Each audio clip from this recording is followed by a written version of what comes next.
European চ্যাম্পিয়নশিপের quarter ফাইনালে ফ্রান্সের মুখোমুখি হবে পর্তুগাল। এই ম্যাচের মাধ্যমে আবারও দুই পুরনো প্রতিদ্বন্দ্বী নিজেদের মধ্যকার প্রতিযোগিতা ঝালিয়ে নেবার সুযোগ পাচ্ছে। সব ছাপিয়ে অবশ্য দুই দলের দুই অধিনায়ক ও সুপারস্টার কিলিয়ান এমবাপ্পে এবং ক্রিস্টিয়ানো রোনালদোর উপরই পুরো বিশ্বের নজর থাকবে।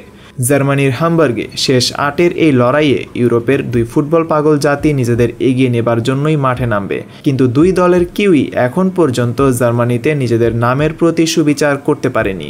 ফ্রান্স গত ৭টি বড় টুর্নামেন্টের ৬টিতে কোয়ার্টার ফাইনালে হেরেছে, কিন্তু এখন পর্যন্ত তাদের কোনো খেলোয়াড়ই পেনাল্টি ছাড়া ম্যাচের মূল ৯০ মিনিট সময়ে কোনো গোল করতে পারেনি এবং সেই ম্যাচগুলোতে তারা মাত্র ৩টি গোল করেছে।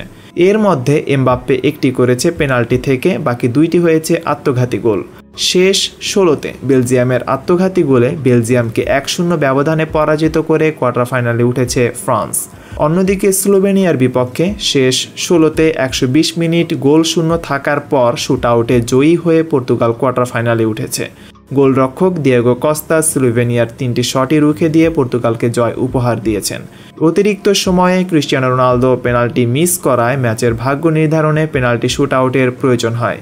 ওই ম্যাচে বেশ কিছু গোলের সুযোগ নষ্ট করায় ৩৯ বছর বয়সী রোনালদোর নামের পাশে সবচেয়ে বেশি বয়সী খেলোয়াড় হিসেবে ইউরোতে গোল করার রেকর্ডটি যোগ হয়নি। এই গোল মিস হওয়ার পর রোনালদো কান্নায় ভেঙে পড়েন। দলে আরও অনেক প্রতিভা থাকলেও পর্তুগাল যখনই মাঠে নামে তখনই সবার দৃষ্টি থাকে ক্রিস্টিয়ানো রোনালদোর উপর।